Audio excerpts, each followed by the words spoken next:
When did it all go wrong? Why did Arabs and Jews start hating each other? Is it because of Judaism? Is it because of Islam? Is it about oil? Money? Unlikely, as for over 1,300 years, since the very beginning of Islam, Jews and Muslims lived together in an unprecedented religious and cultural harmony in Palestine, North Africa, and Spain.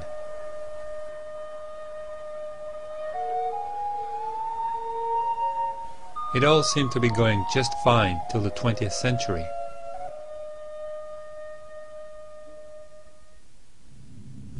But then something happened.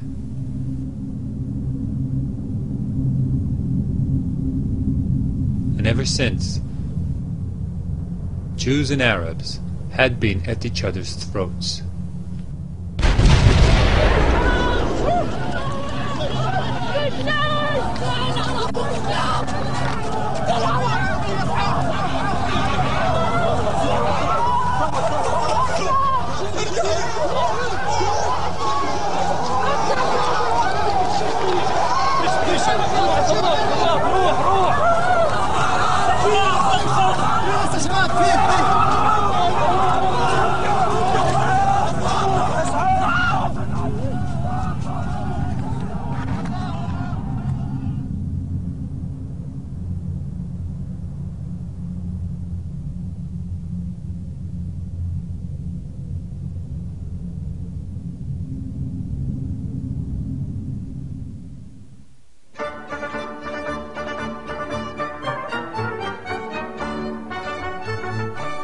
The little picturesque town of Basel, in Switzerland, have possibly something to do with how it all went wrong.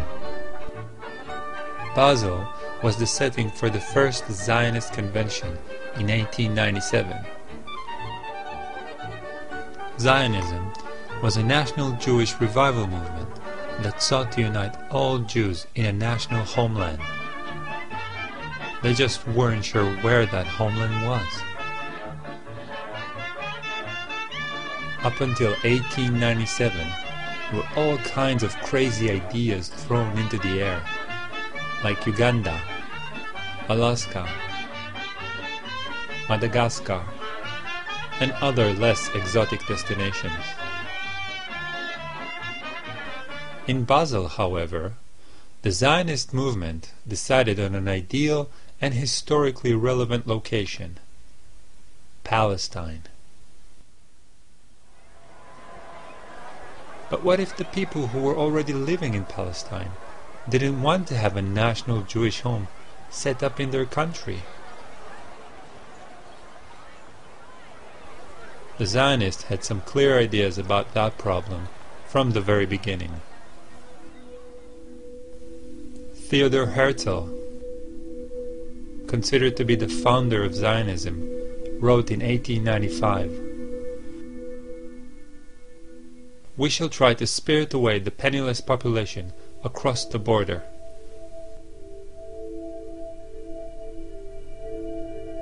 Leo Motzkin, one of Zionism's most liberal thinkers, wrote, "The colonization of Palestine has to go in two directions: Jewish settlements in Eretz Israel, and the resettlement of Arabs in areas outside the country." Chaim Weizmann, the head of the World Zionist Congress and future president of Israel, proclaimed the Palestinians to be the rocks of Judea, obstacles that need to be cleared on a difficult path. Amazing how little have changed in Judea since then. The Jewish people came into this country, said this is our country, and they didn't say it's our country, but we recognize that there's another people living here. Let's see what we can work out. No, the whole idea of Israel until today is this is our country from the Mediterranean to the Jordan River, and it's only our country. It's exclusively our country. There is no other people. There's a bunch of Arabs living here, that we know. But there's no people, there's no other people with a claim to the country, with a legitimate right to the country. This is our country exclusively, and therefore, either you shut up, if you're a Palestinian, and you live in one of the little islands we'll give you, by sufferance, not by right, or get out. But back to the story. At the end of the 19th century, there were hardly any Jews living in Palestine. So the Zionists started campaigning all over the world for Jews to immigrate to Palestine. In Zionist vocabulary, this is called Aliyah, which means to ascend to a higher place. I'm not kidding. Most Jews thought the idea sounded like a pitch for a horror movie and decided to immigrate to the US instead. But some Jews bought the whole ascending thing and actually came to Palestine.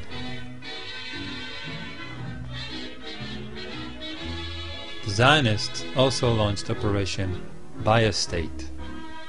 They went and bought all the land they could from Palestinian absentee landlords.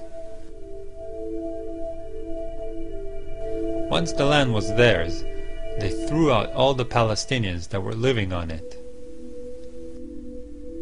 The Zionists called this process Judifying the land and land redemption.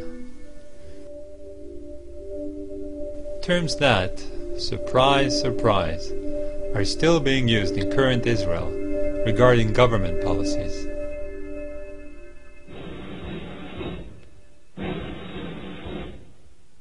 Then, in 1917, things changed.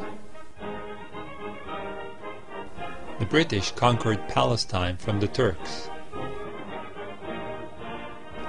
They legalized the Jewish national home idea with the Balfour Declaration in the same year. Palestine became a special case because the British violated the provisions of the Mandate for Palestine, because they put the Balfour Declaration into the Palestine Mandate, you say. What did this mean? It meant that for Palestine, the wishes of the inhabitants, 90% Arab, would not be listened to, and they would not be developed for independence. It would be Jews, once they came in through immigration, you see, they would be allowed to develop. And so it's really with the Palestinian Mandate and the violation of the mandatory provisions to give the Zionists the right to create a majority of Jews to create a Palestinian state, that the real Palestinian Zionist conflict begins, with very few illusions on both sides. The Palestinians launched two popular uprisings against the Jews and the British blatant pro-Zionist policies.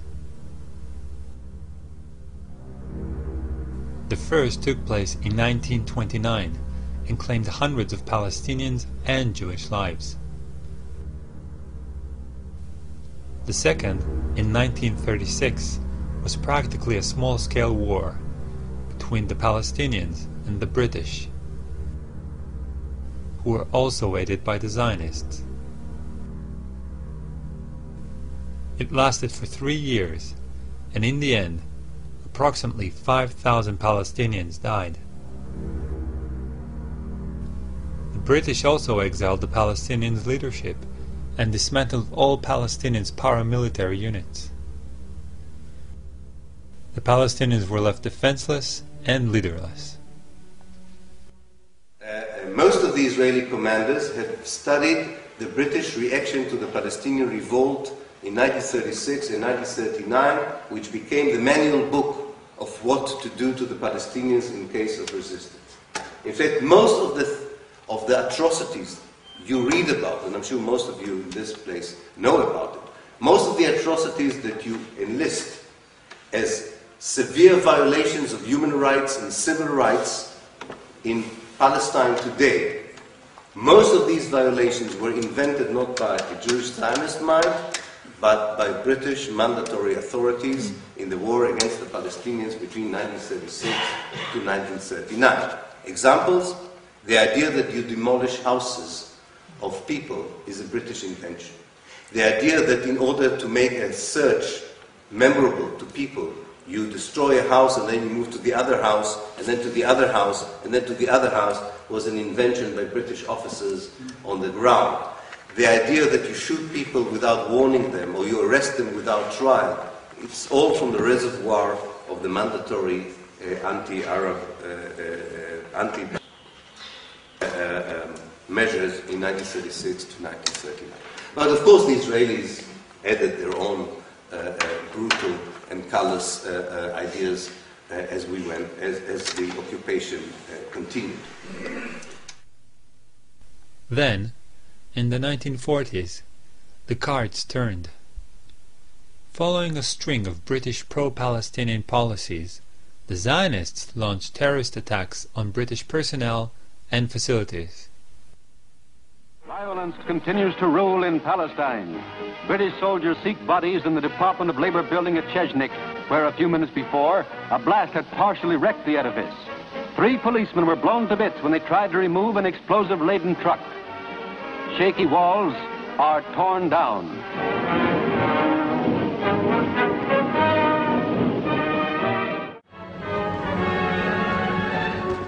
After a bomb explosion caused by terrorists on the British headquarters at Jerusalem, one entire corner of the King David Hotel, a building of 7 stories, was razed to the ground.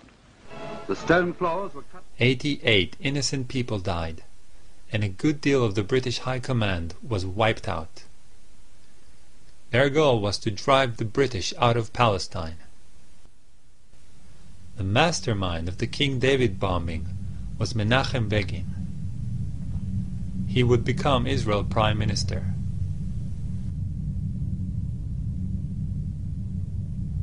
His accomplice, Yitzhak Shamir, would also later become Prime Minister.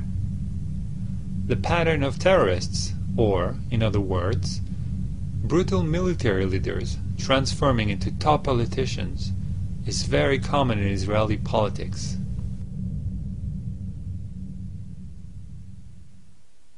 At this point, the British have had enough, and they transferred the matter of Palestine to the UN.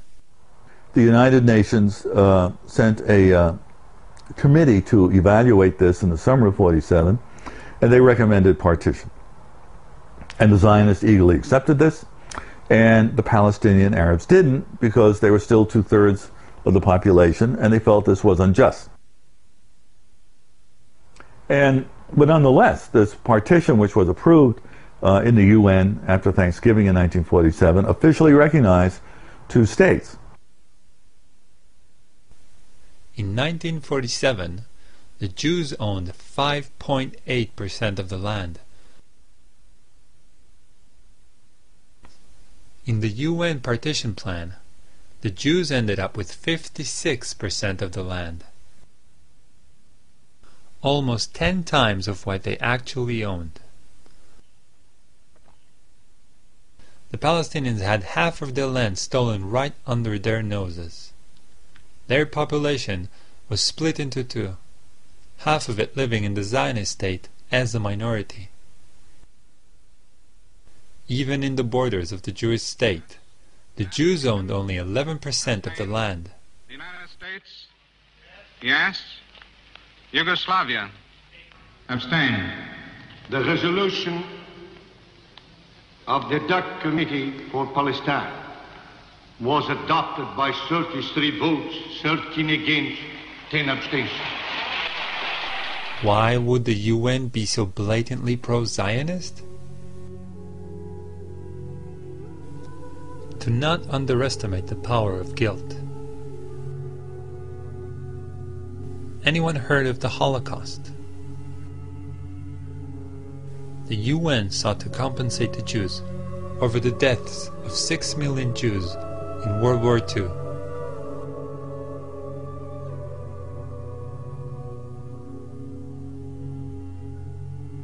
murdered by the Germans.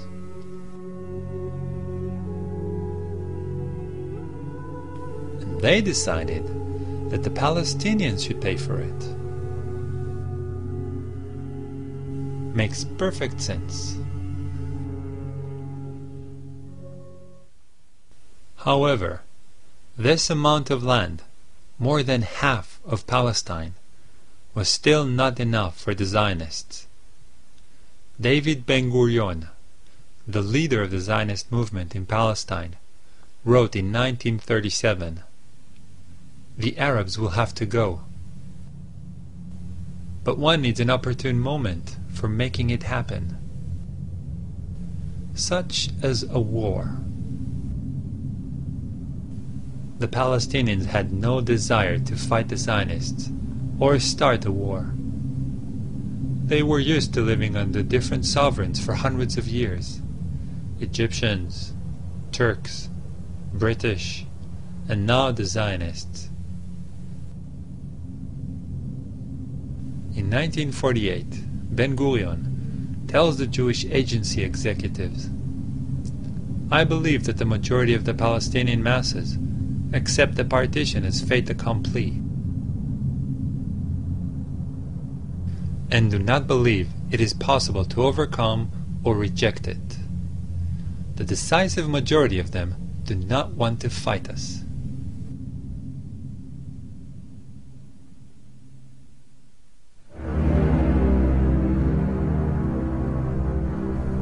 Towards the end of 1947, the Zionist leadership came together and drew Plan Dalet.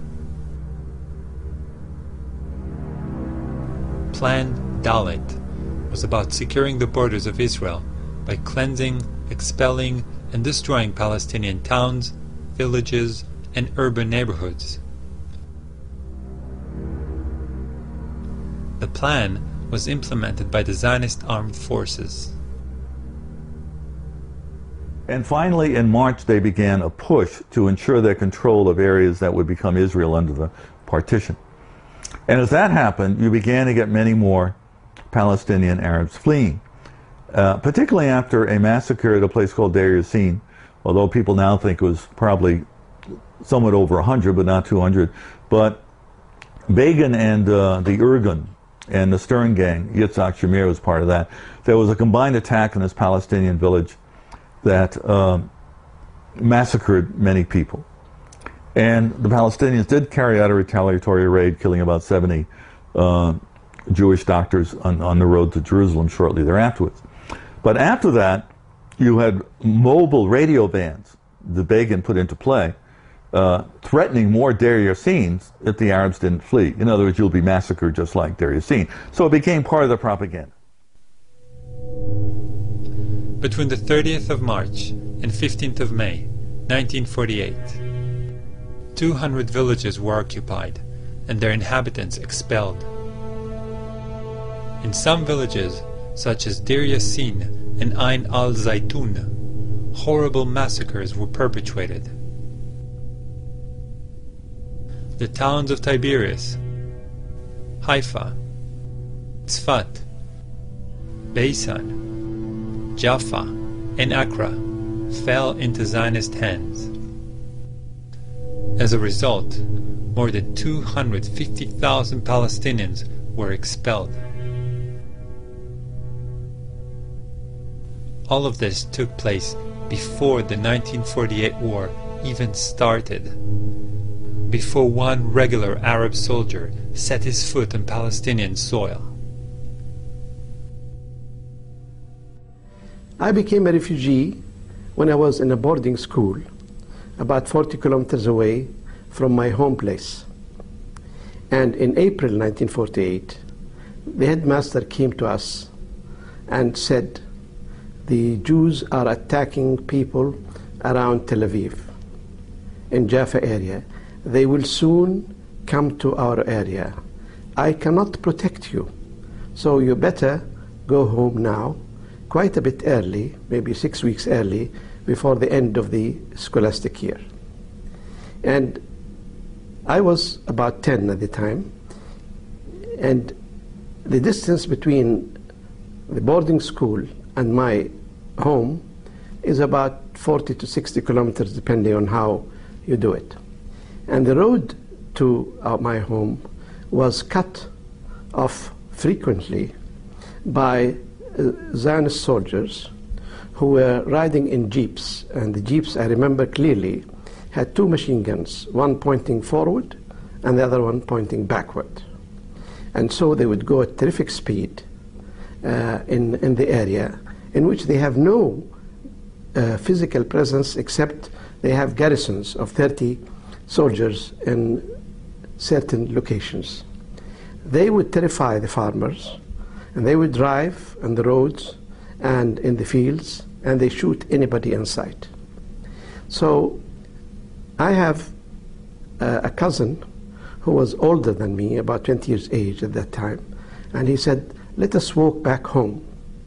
And he advised us that if you see these jeeps coming, you have to hide in the wheat field, which was then very much in evidence, until you hear the sound of the jeep going away. So we did that, and on the way I had to throw away my bag, my clothes and my books, and we had to walk about 40 kilometers, terrified as a child that one moment we see the jeep and they would kill us.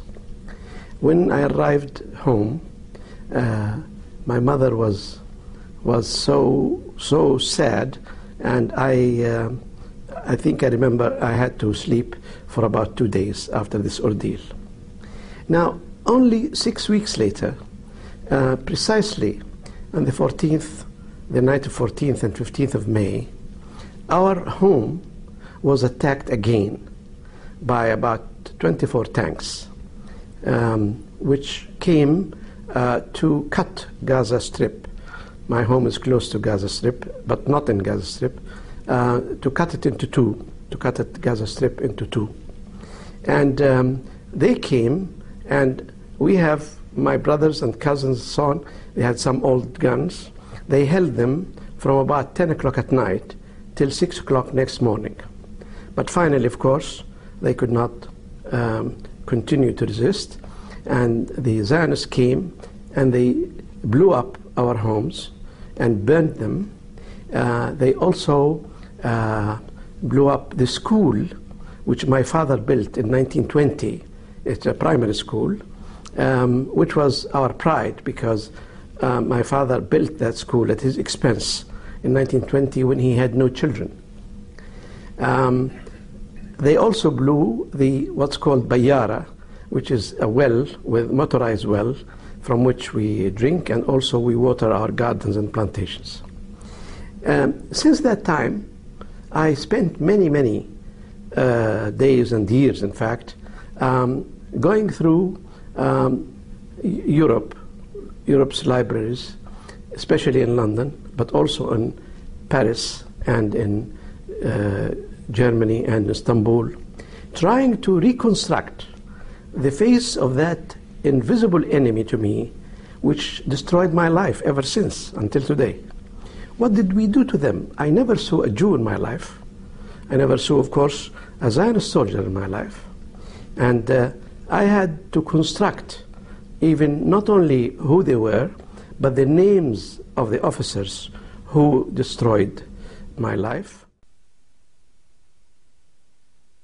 It is important to note that during that time, the British had almost 70,000 troops in Palestine.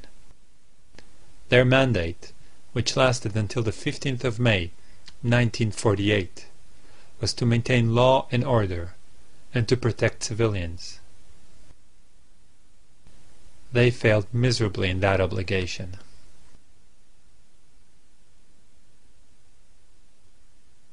While the ethnic cleansing of Palestinians was going on, the Zionists were busy announcing to the world that a second Holocaust was imminent.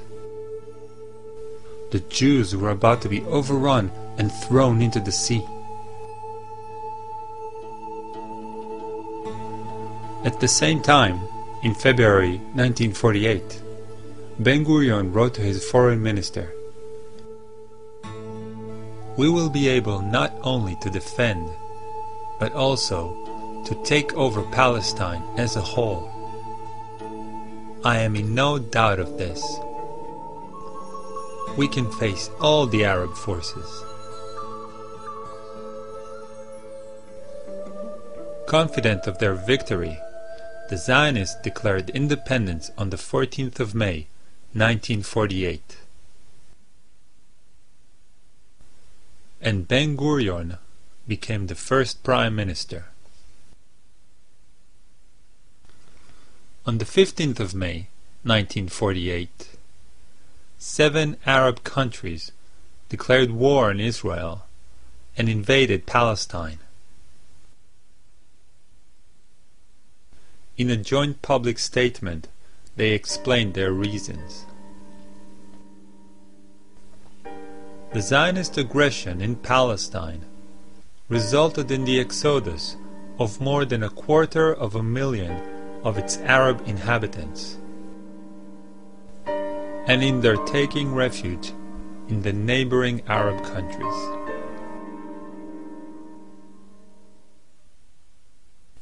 In the beginning of the 1948 war, the Arab forces amounted to approximately 22,000 fighters.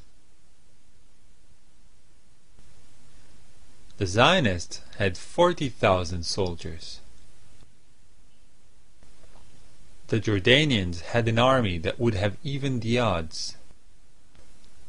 However, King Abdullah decided to sit this one out. Instead, he defended only the bits he wanted to attach to Jordan: Jerusalem and the West Bank.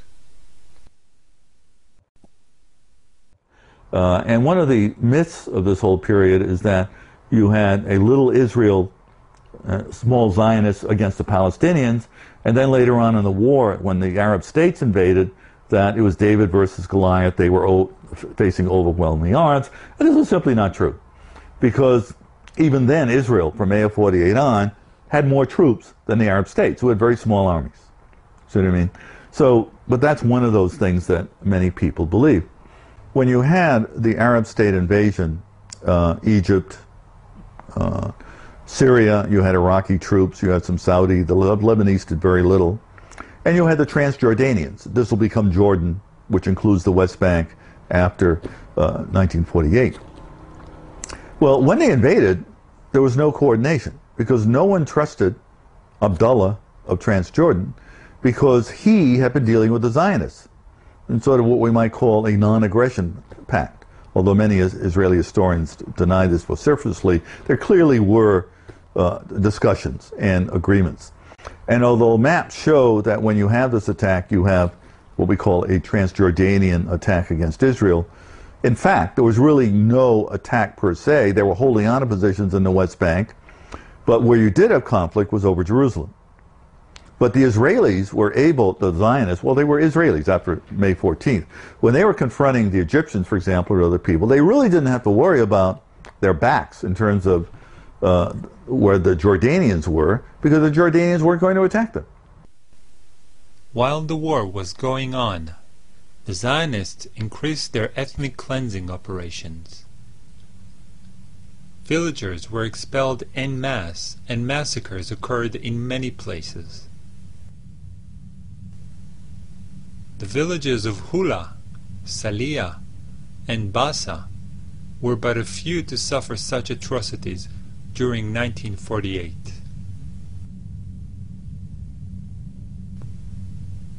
Once Zionist troops occupied a village that resisted them, they would round up all the men according to lists the intelligence officers would provide.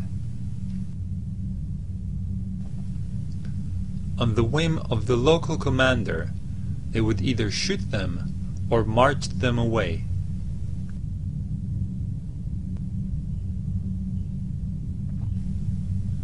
The biggest expulsion and massacre happened in the city of Lid Ramle. 50,000 people were expelled from the city in a single day. 426 men, women, and children were killed by the Zionist forces.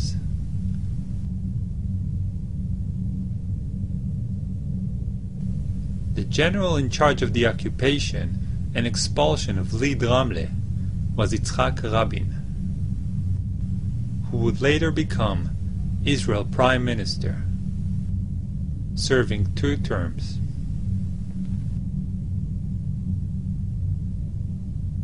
In 1948, the Chicago Sunday Times reported on the Israeli tactics. Practically everything in their way died. Riddled corpses lay by the side of the roads.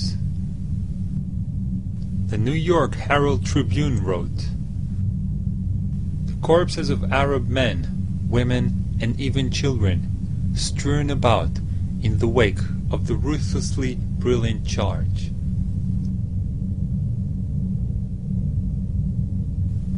The London Economist reported, "The Arab refugees were systematically stripped of all of their belongings. Then, they were sent on their trek to the frontier."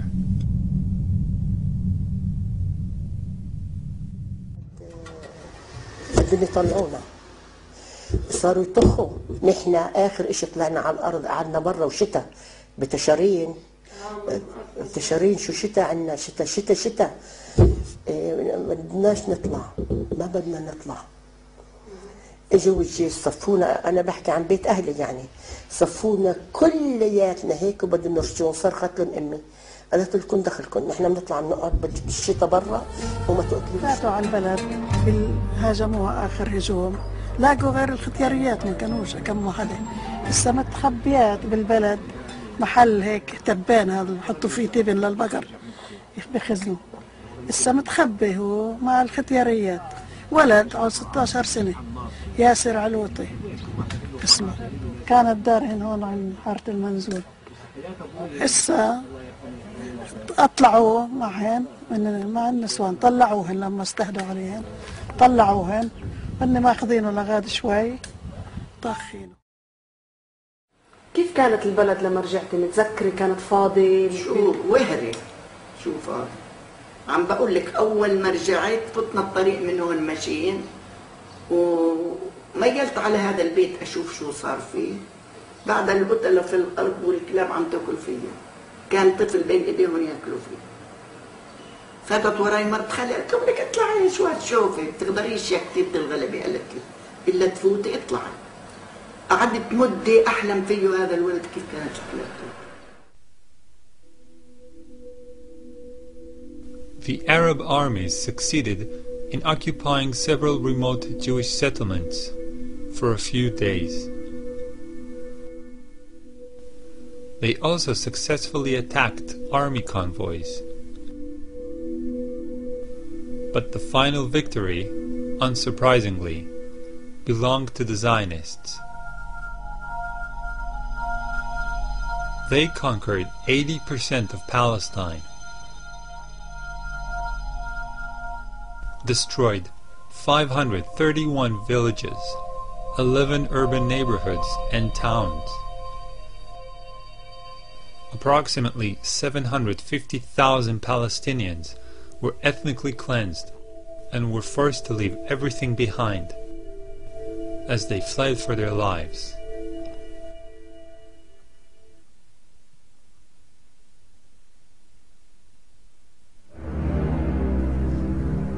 However, the ethnic cleansing didn't stop in 1948.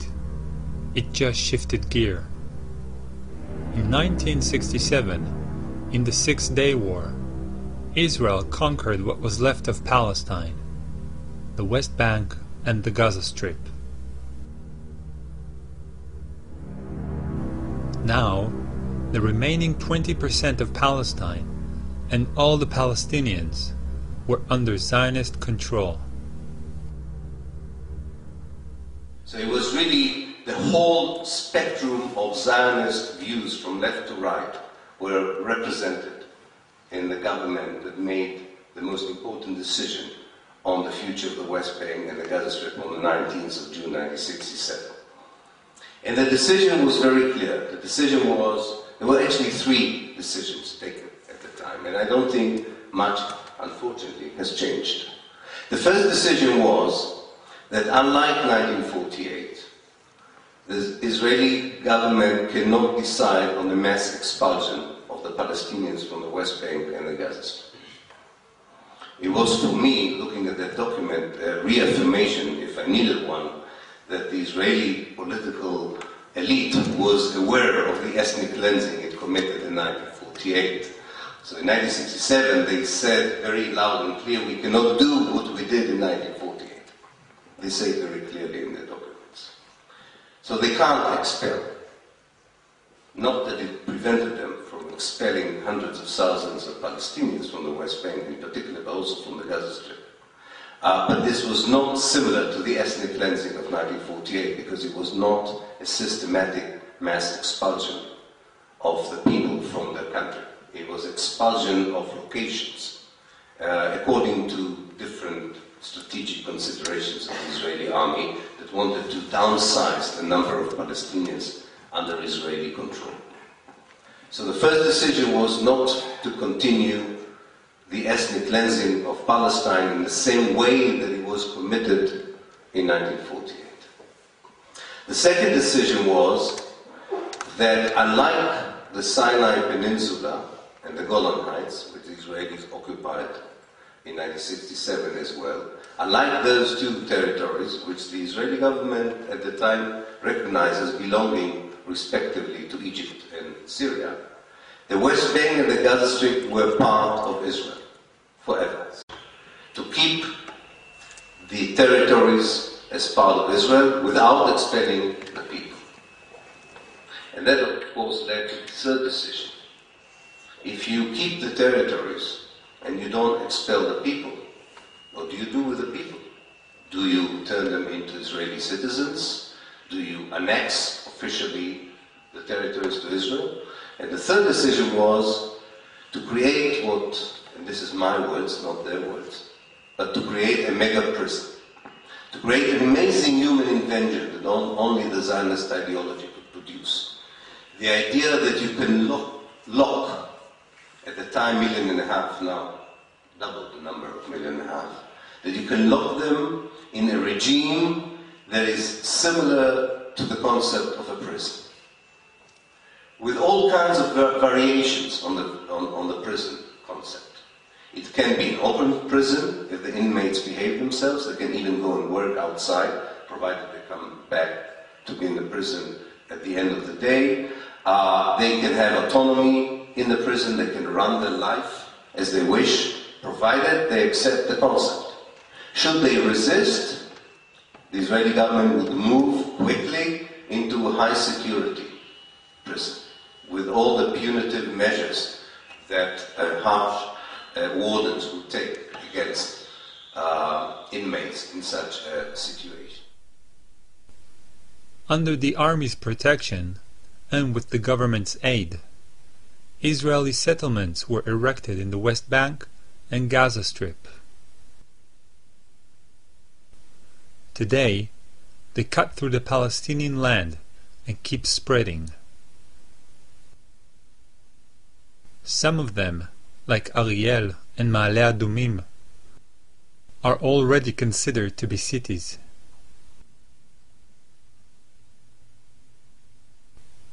The purpose of these Jewish enclaves is to isolate and stifle Palestinian settlements.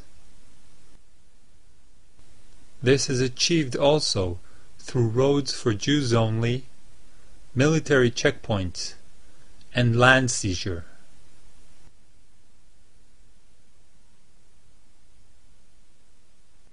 But we want a Palestinian state, the Bantustan, because we have to relieve ourselves of the Palestinian population, but it can't be a viable state.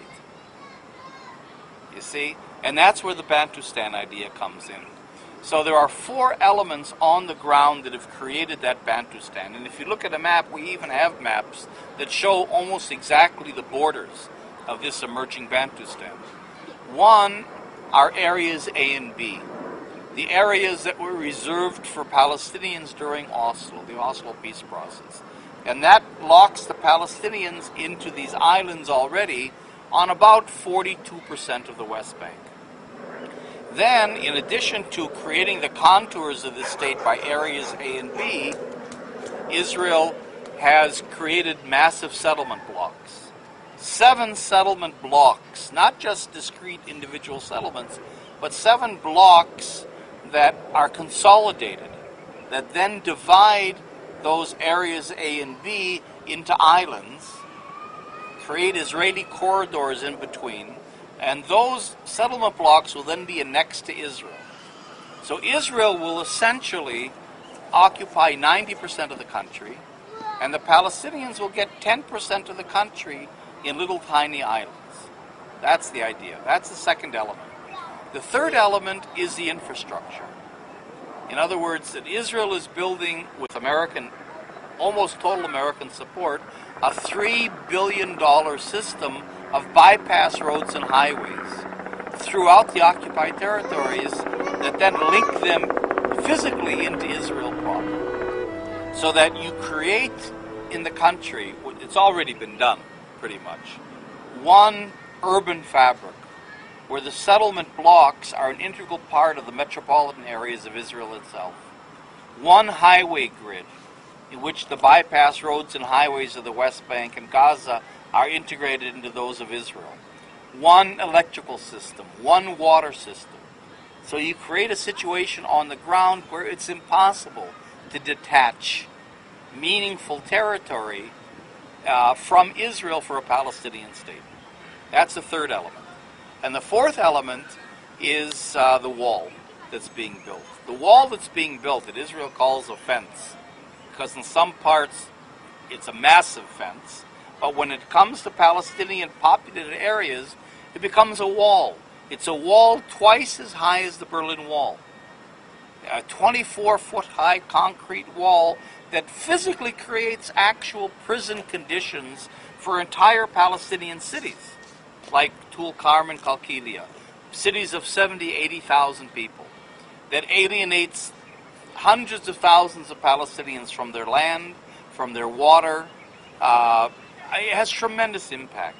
But what this wall does, the separation wall, is that it then sets these contours, these borders that have been set by the settlement blocks in areas A and B in concrete, so that it's a $2 billion system linked to a $3 billion highway system linked to I don't know how many billions of dollars in the settlements, all designed to close the Palestinians into these little tiny islands.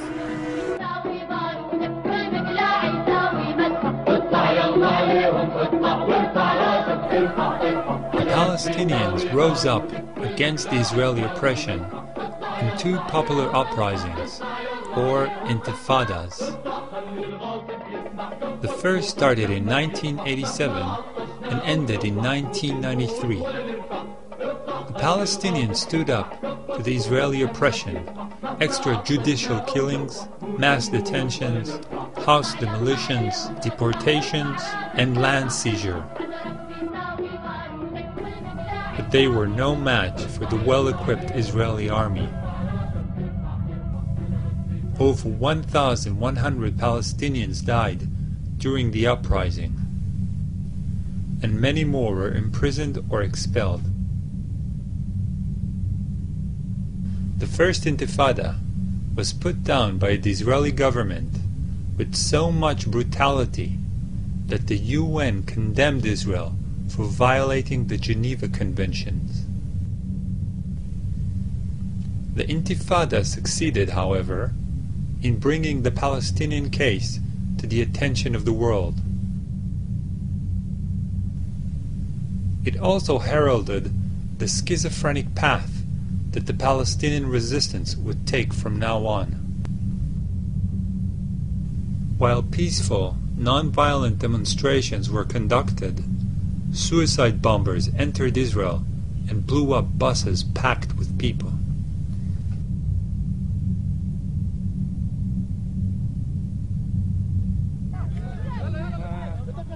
The Second Intifada began in 2000 and continues until today.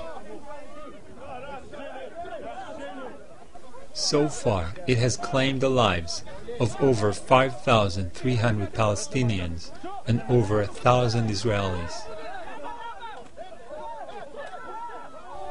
While it was raging, the only true democratic elections in the whole Arab world took place in the West Bank and Gaza. الحكومة الفلسطينية العاشرة برئاسة رئيس الوزراء الفلسطيني المكلف الأخ إسماعيل هنية قد منحت الثقة بالأغلبية المطلقة لأعضاء المجلس التشريعي.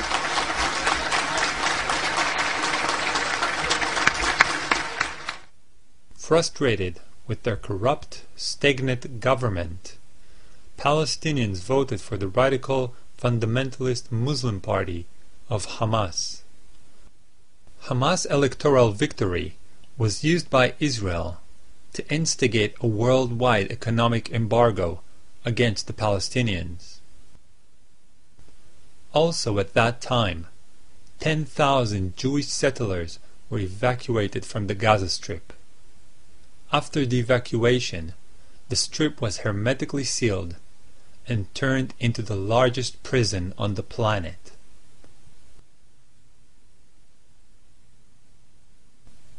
Israel controls all sea, land, and air access to Gaza. It regularly cuts off all food, water, and power supply to the strip in order to punish the population for their defiance. In response to bombing by F-16 jets and Apache helicopter gunships targeted assassinations, Palestinians fire homemade rockets at Israeli settlements. The political and military elite of Israel, since 1967 until 2008, has stuck to the same strategic decision about the occupied territories. That this area cannot be annexed to Israel as long as it has a large Palestinian population in it. This hasn't changed. This is still what Israel is all about when it comes to these two parts of Palestine, the West Bank and the Gaza Strip. Secondly, that the Palestinians can at best have an open prison concept that would even be called a state, that's okay, as long as they accept a total Israeli control of their life through a bureaucracy that runs every aspect of their being and existence, where the main coin or the main trading card is collaboration with the bureaucracy in return for opening a kiosk, a business, going to university, being appointed as a teacher, going abroad, moving from one village to the other. This is the main formula. But it was decided upon in 1967. Not contrary to what we hear today, that these are all Israeli measures that are countering Palestinian terrorist attacks or violence. It's quite amazing how the history documents show that all these supposedly retaliatory Israeli actions were Israeli decisions against which the Palestinians retaliated. Not the other way around, including the wall. The wall was already decided upon in 1967. It was not. The wall was not built as a reaction to the suicide bombs. The wall was a natural consequence of the mega prison.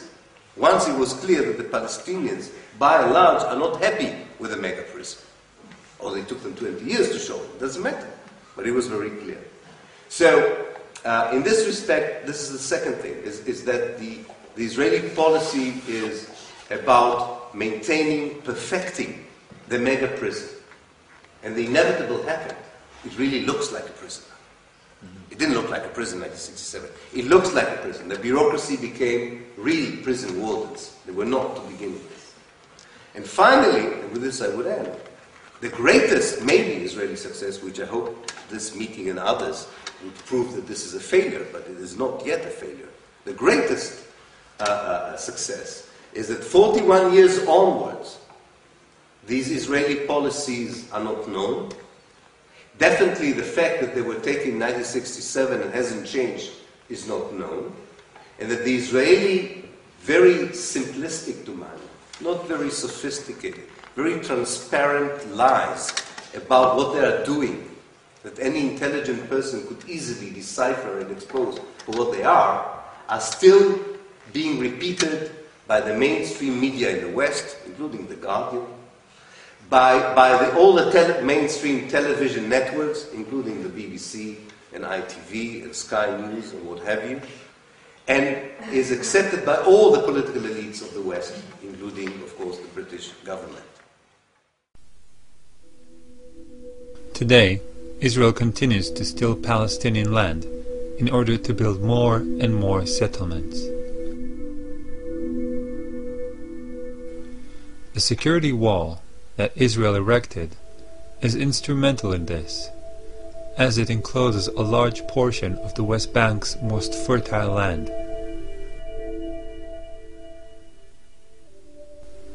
3.5 million Palestinians live as virtual prisoners. In the eyes of the Israeli state, they have no basic human rights. Israel kidnaps and imprisons Palestinians on a daily basis. There are over 10,000 Palestinians in Israeli prisons. Men, women, and children are killed almost daily for opposing the occupation.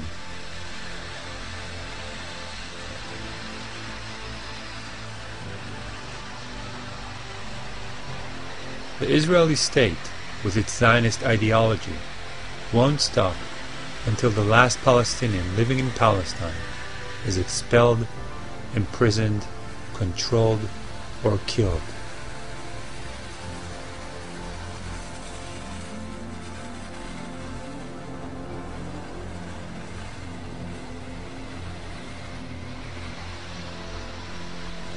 The Palestinians who live in Israel are treated as second-class citizens. They are excluded from the society and are subjugated by racist policies. Now we're starting to see the settlement. This is the beginning of the settlement to be. They gave it in the name of Kidmat Zion, which is a very religious name. And it is to absorb around 250 housing units, which means nothing less than 15,000 new settlers. The settlers who moved here are members of the fanatic ideological settlement movement called Gush Imunim. So those are the new neighbors that we have, the fanatic ideological settlers. And you can see that they have not just the army to protect them and to enslave them, but also they have special guarding agents that are sitting on top of their house. So we see that sometimes when the women are getting down to throw the garbage, she has a bodyguard in front and a bodyguard behind. When the women and their children are moving out of the neighborhood, there is a bodyguard car in front and a bodyguard out behind. And those bodyguards, by the way, are not paid by the government. They are paid by my taxes as a taxpayer, because these are private security companies that are, paid by my taxes for special requests based on security needs. And of course the security needs are not to protect me as a taxpayer, but to protect the illegal settlers that are moving on my land against my will. And that's the controversial reality that we here live in. Because these are not only the lands that were confiscated. Behind the mountain you have a vast majority of lands that are owned by Abudis overnight were announced as confiscated areas for security reasons, and they won't allow me to move around because at one point I'm sure the security will follow me. But I wish I could take you, like you see the wall zigzagging in and out. Palestinians out, Israelis and empty land in order to grab all that empty lands for the expansion of a settlement to be. Now the bigger picture of Jerusalem that the Israeli municipality is not even hiding is the issue of metropolitan Jerusalem, the master plan 2020 for the metropolitan of Jerusalem, where if you follow the route of the wall, it is bringing Palestinian neighborhoods out and bringing illegal Israeli settlements in to the metropolitan of Jerusalem. For example, Abu Dis, you see how Abu Dis is adjacent to Jerusalem. It's like within walking distance, 5 minutes walking distance, you're in Jerusalem. This is Jerusalem. Internationally, historically, this is Jerusalem. But Abu Dis, with its population, concentrated Palestinian population, is out of the master plan for Jerusalem, whereas Ma'ale Adumim settlement that is built on Abu Dis land, like 5 kilometers from here, is into the master plan of Jerusalem because of their Jewish majority or their Jewish existence. The same thing for Bethlehem area. Bethlehem, the city of Jesus, is out of Jerusalem, metropolitan, although it's 12 kilometers drive. It's like 12 minutes drive literally between center Jerusalem and center Bethlehem. But because it's concentrated Palestinian area, it is out of the metropolitan of Jerusalem. But Gush Etzion blocks, settlement blocks that are 20 kilometers away from Jerusalem are within the metropolitan of Jerusalem because of their Jewish population. So the metropolitan of Jerusalem is so clear, racist, apartheid, whatever you want to call it. Jews in, Palestinians out. So this is the bigger picture, and the internal picture is with the Israeli Jewish fanatics that we have to deal in. So you have fanatics on the ground, you have fanatics at decision-making level. You tell me what is the way out. Generally, the Palestinian opposition takes the form of peaceful, non-violent protests, like in the village of Bilin and Nialin. But from time to time, it also takes the form of suicide attacks, when desperate young men, feeling they have nothing to live for, explode themselves in Israeli cities.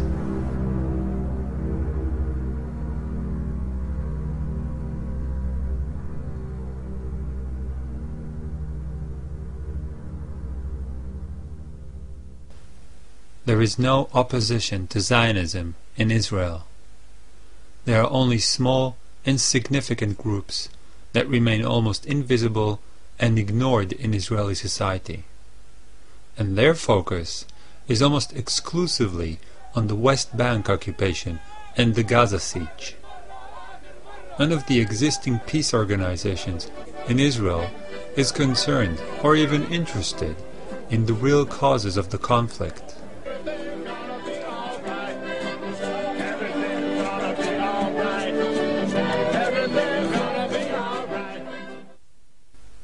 One of the biggest opposition groups comprises of some 50 anarchists, most of them still in high school.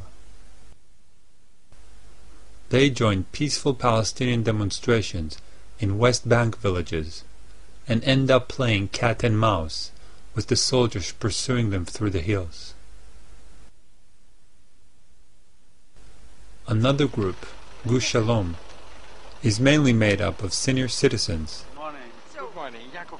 You're welcome. Nice to meet you. Thank you. Welcome. Just like Combatants for Peace and a few other tiny groups. Gush Shalom is not against Zionist policies as a whole. It only specifically protests against the occupation of the West Bank and the Gaza siege. In this situation, it is hard to even determine how positive the impact of those leftist organizations is. After all, their very existence convinces most Israelis and the world that Israel is an open, free, democratic state. The real, desperately needed discussion about the ultimate fate of the remaining Palestinians simply does not exist.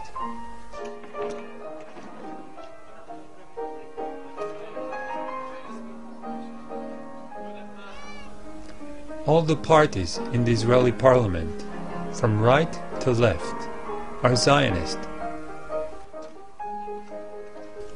In Israeli society, and increasingly in the outside world, it is only permissible to question the occupation of the West Bank and the Gaza siege. Anyone who questions the occupation of Palestine and the catastrophe Zionism brought on Palestinians is ostracized, silenced, called an anti-Semite, or, in case of a Jew, a self-hating Jew.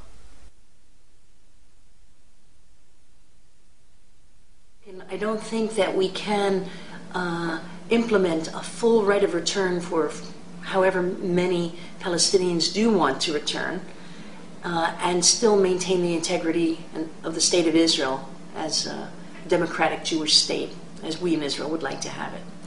So I think we're going to have to look for a compromise on the right of return, a compromise that will both acknowledge the suffering and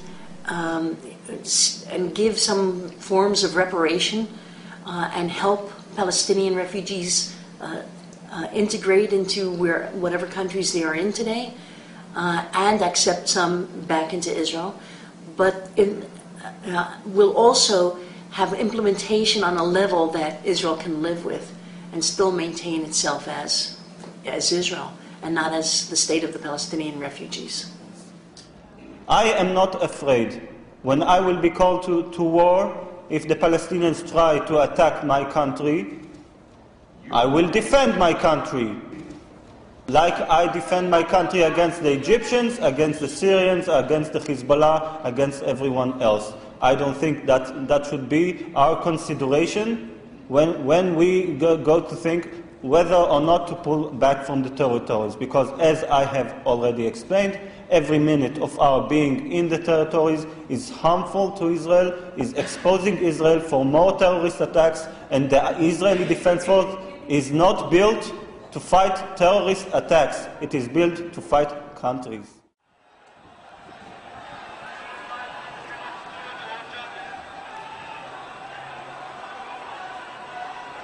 Activist groups everywhere, of all faiths and none, who campaign for justice and peace, need to ask themselves some uncomfortable questions about how effective really they have been, and more to the point, what they must do to be more effective. In my view, there are two political realities to be faced. The first is that Zionism is not interested, and has never been interested, in peace on any terms the overwhelming majority of Palestinians and most Muslims could accept. The second is that the governments of the major Western powers are never ever going to use the leverage they have to call and hold the Zionist state to account for its crimes unless they are pushed to do so by informed public opinion, by manifestations of democracy in action. Now, as I said on this very platform in November 2006, and I think it bears repeating, the problem throughout the mainly Gentile Judeo-Christian world is that the citizens of nations, generally speaking, are too uninformed to do the pushing. In fact, they are not only underinformed, they are misinformed, conditioned, one could even say brainwashed, to accept a version of history, as Moshe mentioned, which is simply not true. And this has happened in large part because the mainstream media, like almost all politicians, is terrified of offending Zionism. Now it follows that if governments are to be pushed to do what is necessary to bring the conflict in and over Palestine to an end, if, in other words, the citizens of nations are to be empowered to take part in informed and honest debate, to make democracy work for justice and peace, it follows, I believe, that there is an absolute first requirement, and that is the liberation of the citizens of the Western nations. Liberation from the tyranny of Zionism's propaganda lies, upon which the first draft of Judeo-Christian history is constructed. The good news is that the tools to make this liberation possible are now available. They are books which expose Zionism's version of history for the propaganda nonsense it is. The core essence of this nonsense is that there was no ethnic cleansing of Palestine, that poor little Israel has lived in danger of annihilation, driving into the sea of its Jews, and that Israel had no partners, Palestinian or Arab, for peace. Israel's existence has never, ever been in danger from any combination of Arab military force. And that Zionism's assertion to the contrary was the cover which allowed Israel to get away where it mattered most with presenting its aggression of self-defense, and itself was the victim when actually it was and is the oppressor. In terms of racism, there is no difference between apartheid South Africa and Zionist Israel. The Zionists, however, have the biggest weapon that was not available to South Africa apartheid. Bigger than F-16s, tanks, and nuclear missiles put together. It's called the Holocaust. The Holocaust allows Zionists to manipulate world public opinion and to stifle any possible open discussion. It is simply their biggest asset. Today, to be an anti-Zionist is construed as being anti-Semitic, and to be anti-Semitic can send you to prison in Europe.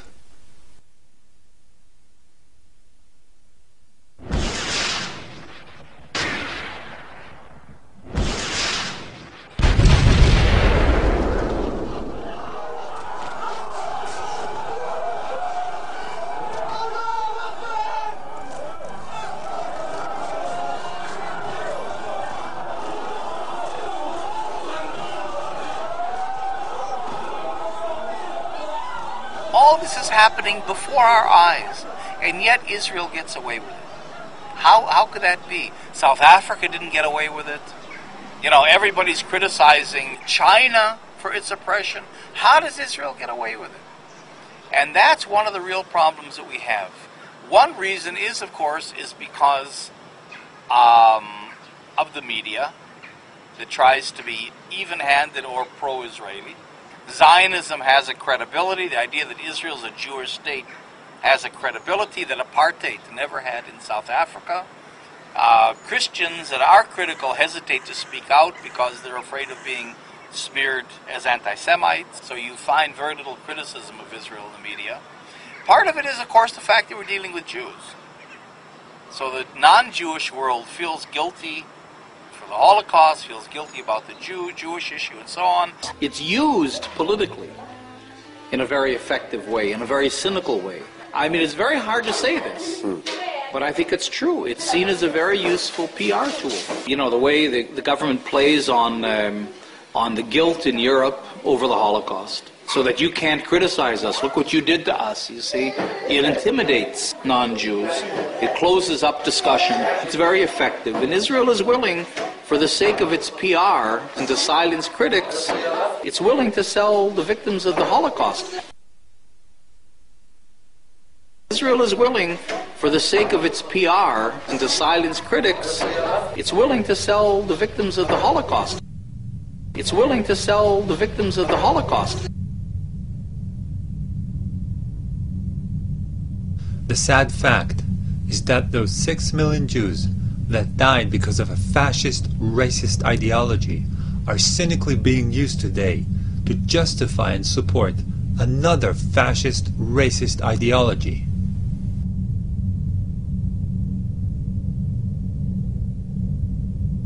As most of my family, on both sides, were amongst the victims of the Holocaust, I withdraw my permission from Israeli government and Zionists worldwide to use their death in such a hideous way.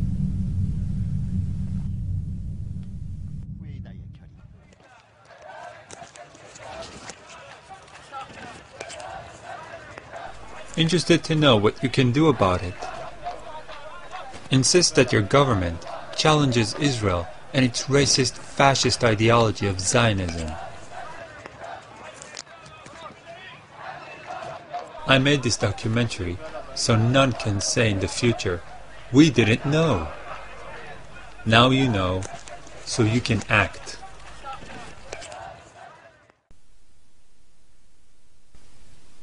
I also made this documentary because I have a huge debt to the Palestinians.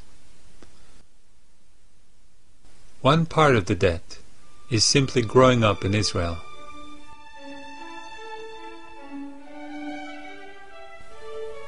It sounds rather abstract to say I grew up on someone else's land.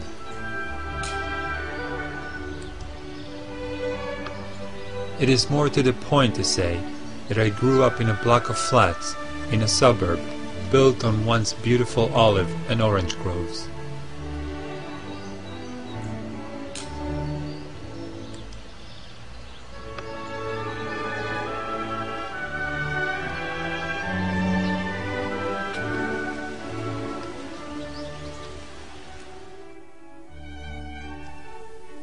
I have no idea what happened to the owners of those groves.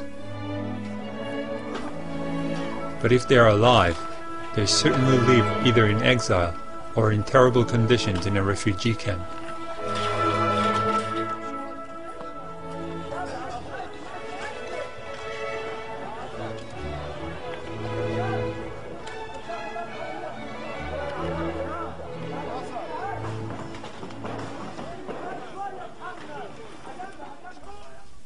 Another part of my debt is taking an active part in the occupation as a paratrooper and reserve soldier.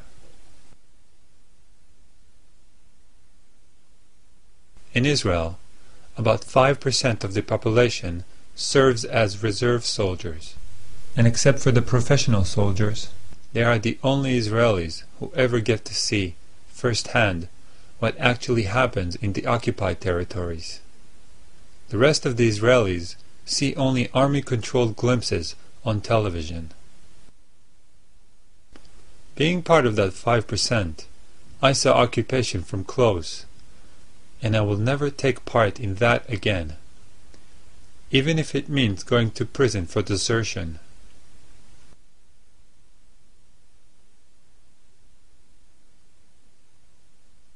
Zionism's main defense is not money, is not military might, but a wall of propaganda lies. If one or two of the main bricks in this wall can be dislodged, the whole edifice might collapse faster than any of us might dare to imagine. Now to that I'll add these very last few words of my own. Let us recognize that our time has come. You've heard those words somewhere else, I think. Our time has come. Because the truth of history does make Zionism vulnerable.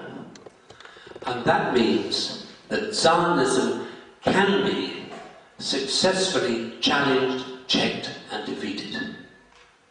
Thank you.